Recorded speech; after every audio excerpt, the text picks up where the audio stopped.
Está no ar o programa E Agora José, exibido todos os domingos, das 18 às 20 horas, pela Gazeta Vale Paraibana, uma divulgadora dos projetos sociais da UCIP Formiguinhas do Vale. Um programa que discute a educação, produção e apresentação, Omar de Camargo e Ivan Cláudio Guedes.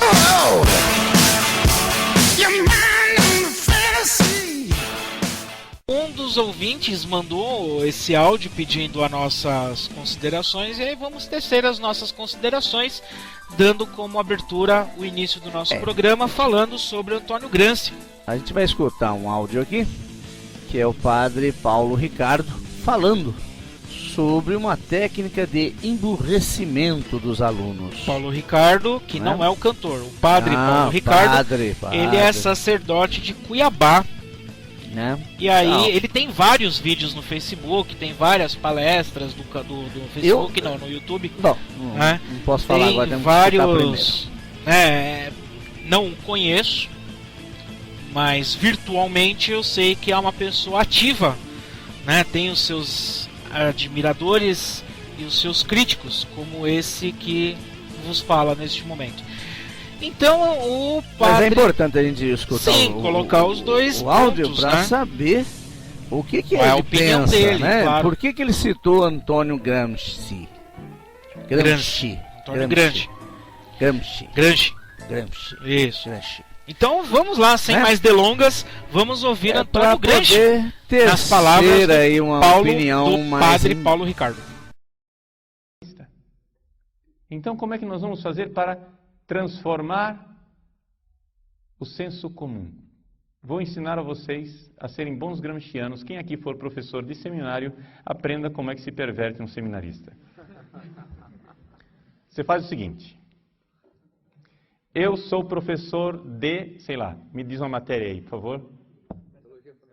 Hein? Uma matéria teológica. Eucaristia. Muito bem.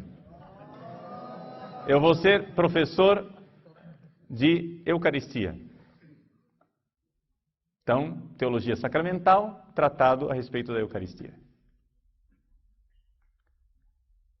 Chego em sala de aula, não trago nenhum livro, peço para vocês fecharem os livros, esquecerem o catecismo, porque afinal nós não vamos ser infantis, nós somos pessoas inteligentes. Então pense o que é Eucaristia. E os alunos começam a falar. Depois, outra coisa. Essa posição que nós estamos aqui, eu sentado na cátedra, e vocês aí, sentados em cadeiras, eu estou falando para vocês, impondo minhas ideias? Não, vamos sentar em círculo, onde nós somos todos iguais.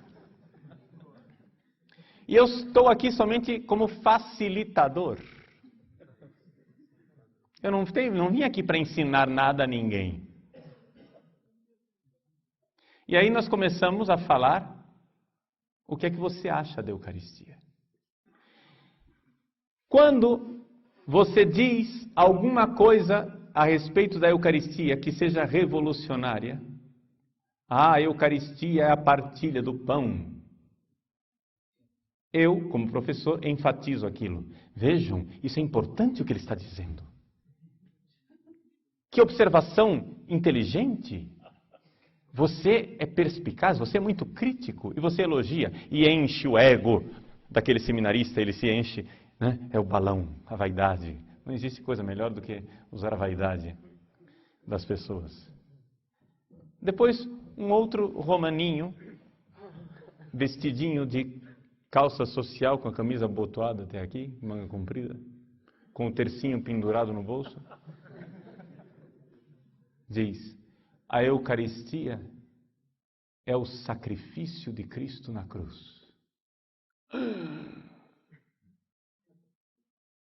Mas você precisa ser mais crítico, meu filho.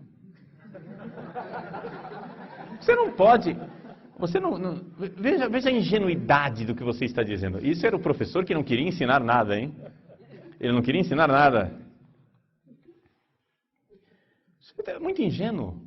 Porque veja, quando é que Jesus instituiu a Eucaristia? Foi na última ceia, era uma refeição. Que bobagem! A Eucaristia é uma refeição onde Jesus ensinou a partilha. A Eucaristia é serviço. Olha o que Jesus fez na Eucaristia. São João, por exemplo, dos 4 evangelistas, São João é o único evangelista que não tem um relato a respeito da instituição da Eucaristia, porque ele colocou o que no lugar? O lava-pés. A Eucaristia é isso, é serviço. É lavar os pés. E então assim você ri do que é tradicional, escarnece o que é a fé da igreja tradicional, colocando como não crítico, como ingênuo, enaltece aquilo que é revolucionário. Os alunos voltam para casa sem praticamente ter aprendido nada de novo, mas com o senso comum invertido. Ou seja, você reforça o que no senso comum é revolucionário e você escarnece, faz pouco caso daquilo que é a fé da igreja tradicional. E se você fizer isso, você será um bom professor teórico, gramsciano, marxista. Compreendem? Você não precisa ser um grande intelectual. E isto é uma das razões pelas quais o sistema educacional brasileiro está absoluta e totalmente falido. Porque as nossas universidades, todas, estão infiltradas de gramscismo. Você vai ensinar português na sala de aula. Para ensinar português hoje em dia, o que é que você faz? Você não entra com a gramática e ensina português. Você não ensina mais gramática, verbo, sujeito, complemento, objeto direto, adjunto nominal, restritivo, adjunto adverbial, verbo regência verbal, essas coisas. Nada disso, que bobagem! O português é para comunicar. Nós estamos aqui para fazer comunicação. Então você vai dar um texto para o aluno de um tema social que você queira debater, e você vai debater política enquanto está sendo pago para ensinar português. Compreende? Porque você tem que ensinar o aluno a se expressar. E se o aluno falar português errado, não tem problema. Nós vai, nós vem, nós volta, nós quer. Isso daí não é português errado. Você tem que relativizar a coisa, é que ele não está usando a chamada norma culta. Mas essa não é a única forma de falar português. Tem várias formas de falar português. E assim você vai. Ou seja, é a lenta e gradual imbecilização de uma nação. Hoje, os nossos alunos chegam à universidade absolutamente analfabetos.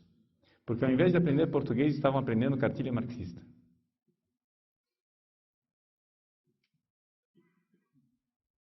E isso ajuda muito, porque, afinal das contas, se eu quero implantar o socialismo, eu preciso dominar a sociedade, e para dominar, nada melhor do que dominar uma classe de idiotas. Então, eles são anti-intelectualistas, não querem absolutamente que você aprenda nada, que você estude nada, e se for para estudar, é para estudar do jeito que eles querem. Isto é o gramscismo, na prática. E quando eu vou descrevendo essas coisas aqui, sem que eu tenha vivido a sua vida, eu estou descrevendo alguns capítulos da sua vida em que você viveu na escola, na universidade e em tantos outros lugares. Não estou dizendo nada de novo, o que eu estou fazendo é colocar notas de rodapé naquilo que você viveu, para que você entenda que mesmo que você nunca tenha ouvido falar de Antônio Gramsci, você é um profundo conhecedor de Gramsci. Um profundo conhecedor prático, porque você foi vítima dele. Você foi vítima dele. E esta é a realidade, esta é a corrente vitoriosa, digamos assim, dentro do mundo atual, principalmente dentro do... Após esse relato do padre Paulo Ricardo, vamos tentar organizar nossas ideias aqui agora, né? Bom, Dr. Ivan Cláudio Guedes, suas considerações iniciais. Em primeiro lugar, muita calma, muita reflexão, ouvindo várias vezes o que o padre Paulo Ricardo diz, eu consigo chegar à conclusão serena, a conclusão mais, como é que eu posso dizer, mais intelectualizada que eu posso emitir o meu parecer sobre o padre Paulo Ricardo, é que ele é um completo ignorante sobre o Antônio Gramsci. Ele não faz ideia, ou melhor, ele faz sim ideia do que ele está falando, mas se usa da batina, se usa do cargo que ele tem para impor uma verdade que ele imagina ou que ele defende em prol da instituição que ele está defendendo. Então, o padre Paulo Ricardo, ele peca. Por que ele peca? Porque ele distorce um conhecimento, ele distorce uma filosofia, ele distorce uma ideia e promove em cima daquilo críticas que têm como único objetivo ridicularizar o que ele está falando. Tanto é que ele provoca nas pobres pessoas que estão ouvindo ele provoca a risada, porque ele ridiculariza o Antônio Gramsci, né, para se colocar como intelectual superior que defende, então, uma instituição, neste caso, a igreja. Bom, outro detalhe também, Guedes, quem foi Antônio Gramsci? Bom, tem uma história longa em cima do Gramsci, né? Dá uma resumida. O Gramsci, ele nasceu em 1891. Ele vem de uma família pobre, tá? Ele sofreu bastante. Ele teve muitos problemas de saúde. Antes de 2 anos, por exemplo, ele teve uma doença que o deixou com corcunda e prejudicou o crescimento dele. Quando ele chegou à idade adulta, ele não tinha mais do que 1,5 m, né? E a saúde dele sempre foi frágil. Mas enfim, com 21 anos ele estudou letras em Turim, onde trabalhou como jornalista de publicações de esquerda. Ele militou em comissões de fábricas e ajudou a fundar o Partido Comunista na Itália, em 1921. Olha só, em 1926 ele foi preso pelo regime fascista do Benito Mussolini. Ele era antifascista, ele era né? Contra o fascismo. Ele era comunista. Ele era comunista, perfeito. Ele foi preso justamente deixar por claro ser que ele era comunista. Isso. Tem uma frase dita pelo juiz, né, que o sentenciou, que diz assim: temos que impedir esse cérebro de funcionar durante 20 anos. Se referindo ao fascismo. O juiz, né? O juiz que o disse. O Gramsci, ele ficou 10 anos preso e morreu numa clínica de Roma em 1937. A maioria dos textos dele, das cartas dele, foi tudo escrito na prisão. Né? O Gramsci, ele inspirou o chamado eurocomunismo, né? Uma linha democrática seguida por partidos comunistas europeus na segunda metade do século XX, que teve influência no Brasil na década de 70, na década de 80, que foi a época que o marxismo... Né, e ele foi fundador do Partido Comunista Italiano. Sim. Que eles utilizavam as ideias do Antônio Gramsci, né? Sim, exato. É óbvio que por ele seguir essa questão comunista, né, por ele se simpatizar com o comunismo, era um marxista, ele era um marxista, sem dúvida. Né?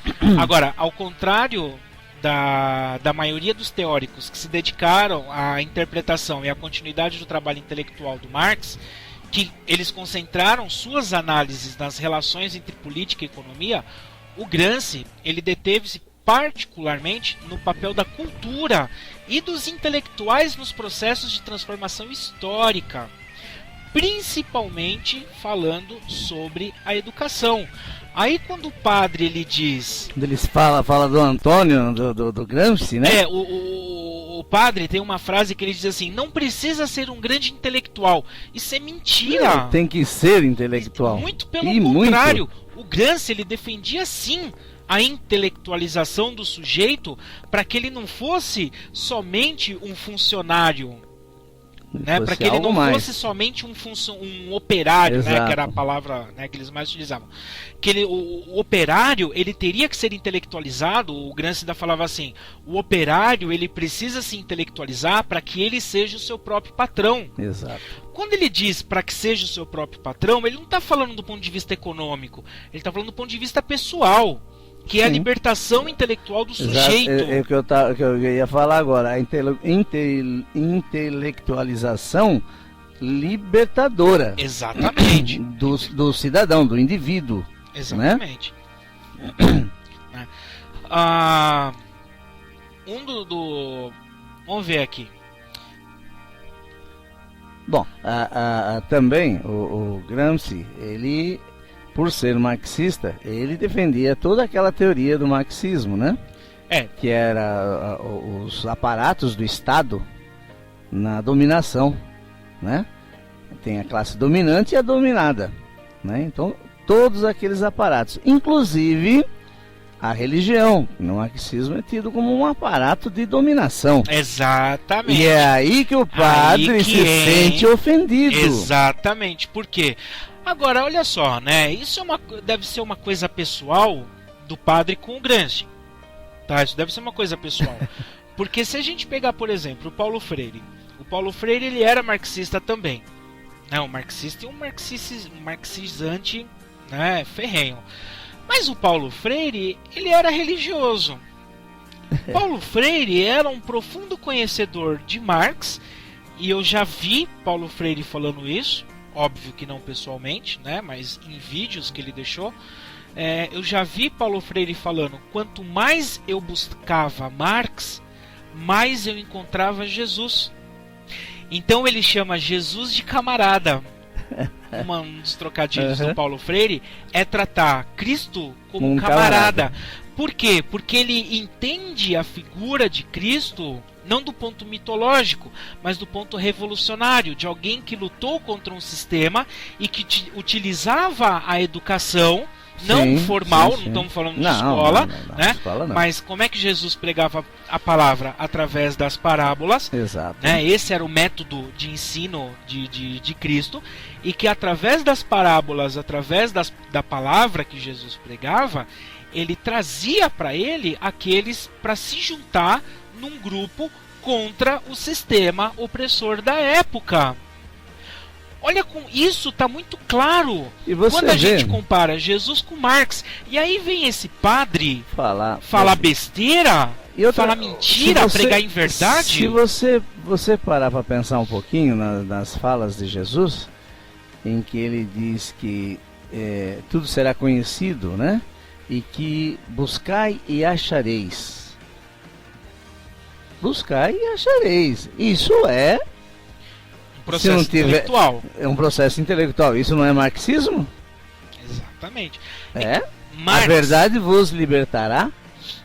Marx, o próprio, ele era ateu.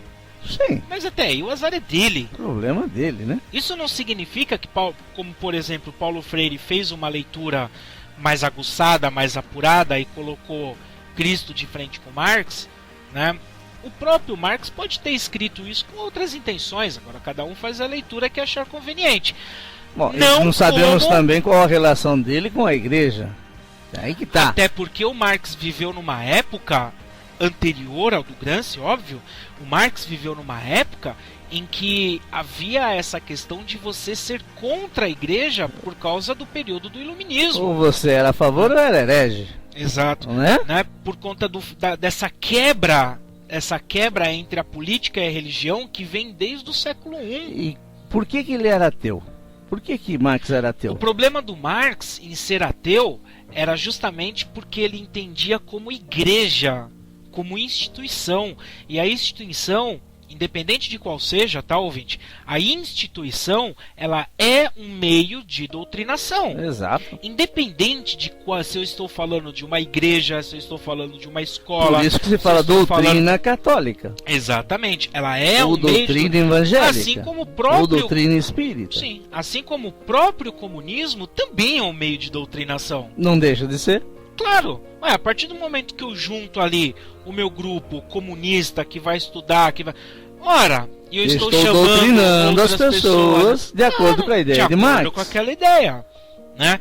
Agora, o que ele coloca aqui, esse método que ele fala sobre, eu vou ensinar a Eucaristia de acordo com o método de Gramsci. Tá errado! Isso mostra uma profunda ignorância que o padre tem sobre esse tema. Gramsci não deixou método nenhum. Não, ele começa a falar assim. Primeiro que ele fala assim: eu vou fechar o livro. Um professor que chega na sala de aula sem o livro. Opa, alto lá. Beleza. Quer dizer que a verdade está embutida no livro? Quem falou? Porque o padre entende que a verdade para ele está embutido na Bíblia. Justamente. Exato. Por isso que ele é contra Fora essa da Bíblia ideia. Não há salvação? Por isso que ele é contra essa ideia de fechar o livro. Mas fechar o livro significa abrir as portas para outros temas. Ele entende a educação como redentora. Ah, sim, é um completo ignorante. Como redentora, que vai salvar. Sim, assim como os amigos dele lá do século XV. Não, não é por aí. Ele fala sobre a questão da posição. Ele, o padre. Né? Porque eu estou sentado aqui, vocês estão sentados aí, e é uma questão de hierarquização e o Gramsci é contra. Então a gente não vai sentar de frente, a gente vai sentar em círculo. E ele ridiculariza isso. Isso é muito simples. Isso é muito simples. Ele está falando da aproximação das pessoas. Ele está falando sim dessa quebra de hierarquização. Mas ele não está falando da quebra de posições sociais. Porque existe um educador e existe um educando. Exato. Eu não estou colocando os dois no mesmo patamar. Do ponto de vista humanístico, os dois são iguais, porque são seres humanos. Do ponto de vista intelectual, não. São diferentes. E isso fica bem claro na obra do Gramsci. E há um componente pedagógico. Claro. Aí. Você sentar em ciclo. Você colocar o aluno de igual para o professor, você não está rebaixando o professor, mas você está dando condições para o aluno se manifestar. Tanto é que você começa com a sondagem. Você está quebrando barreiras psicológicas que talvez impedissem aquele aluno de se manifestar. Porque o professor está na cátedra ali em cima e ele domina, e o dominado não tem voz ativa. Trazendo o professor para o mesmo patamar, ou o aluno para o mesmo patamar do professor, e garantindo-se essa diferença intelectual, faz com que a pessoa se sinta à vontade para questionar, criticar. Exatamente. Ser crítico. Vamos pensar numa escola. Tá? Uma escola, a escola prevista pelo Gramsci. Ele dizia que as classes desfavorecidas, eles podiam se inteirar dos códigos dominantes, começando pela alfabetização. É óbvio. Ora, o que domina uma classe não é a questão da intelectualidade, não é a questão... Se você pensar naquela época, e mais para trás um pouquinho, quem dominava? Quem sabia ler e escrever. Quem detinha os meios de produção, intelectuais ou materiais. Exato. Então o povão mesmo, né? A plebe não sabia ler nem escrever. Então o que o Gramsci fala é que se você se apropria da alfabetização, o que você está fazendo então? Você está subindo o seu nível, né? Você está tentando se libertar da dominação, não é isso? Exatamente. Então, começando pela alfabetização, a construção de uma visão de mundo que desse acesso à condição de cidadão teria a finalidade inicial de substituir o que Gramsci denominava senso comum, conceitos desagregados, vindo de fora e impregnados de equívocos decorrentes da religião e do folclore. Como folclore, Gramsci designa tradições que perderam significado, mas que continuam se perpetuando. Para que o aluno adquira então a criticidade, o Gramsci defendia que os primeiros anos da escola deveria ter um currículo que lhe apresentasse as noções instrumentais: ler, escrever, fazer contas, conhecer os conhecimentos científicos e os direitos e deveres do cidadão. Amigo, tá errado? Isso é emburrecimento? Se eu usar esse método aí? Se eu usar essa linha de pensamento? Você acha que isso é emburrecimento? Para. Ô, padre. Pelo amor de Deus, hein, mano. Bom, para você que nos ouve, existe aí um grande acervo literário sobre o Gramsci, né? Mas nós não poderíamos ficar calados diante de tanta besteira dita pelo Paulo fulano Ricardo. Aí, pelo Padre Paulo Ricardo. Padre Paulo Ricardo. Ele faz uma confusão com o Gramsci, Não, né? imagina, ele mistura as coisas e ele joga com o fato do povo não conhecer Antônio Gramsci, né? Pois então, não conhecendo, ninguém questiona. Nós deveríamos ter gravado essa parte para depois subir no YouTube também, né? Perdemos a oportunidade. Mas fica o áudio, depois a gente faz Tem um áudio aqui. Depois é só separar, só cortar. Mas e a imagem? Não precisa, a imagem todo mundo já sabe, né? É nós mesmo. É nós nós na fita. Faz mexendo as boquinhas, a gente falando. Faz dois palhaços ali mexendo. Bom, vamos tomar um café que acabou de chegar, agora são 18h40, falamos pra Dedéu, esperamos que tenha sido útil essa breve reflexão sobre o Antônio Gramsci. E se alguém tiver alguma questão, manda aí, programe agora josé@hotmail.com. Manda bala, meu. Pode conversar conosco. Nós vamos para o interior. Como o padre falou, né? Gramática não é importante, né? É importante para ele.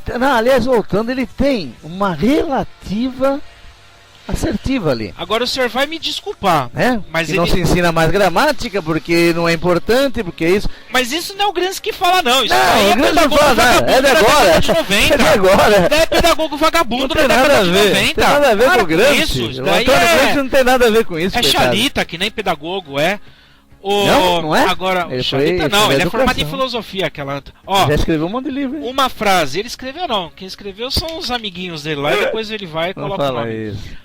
Agora o senhor vai me desculpar, senhor padre Paulo Ricardo, mas uma frase do senhor de que o Gramsci é utilizado para dominar uma classe de idiotas, não, me perdoe, mas Deus, dominar uma classe de idiotas é o que vossa senhoria, não, vossa senhoria não, reverendíssima, o que vossa santidade é o Papa, o que reverendo, você, né, que não me merece nenhum pronome de tratamento, mas dominar uma classe de idiota é o que você está fazendo com aqueles que te escutam e acham que você tem o dom da palavra. Vamos pra música. Vamos.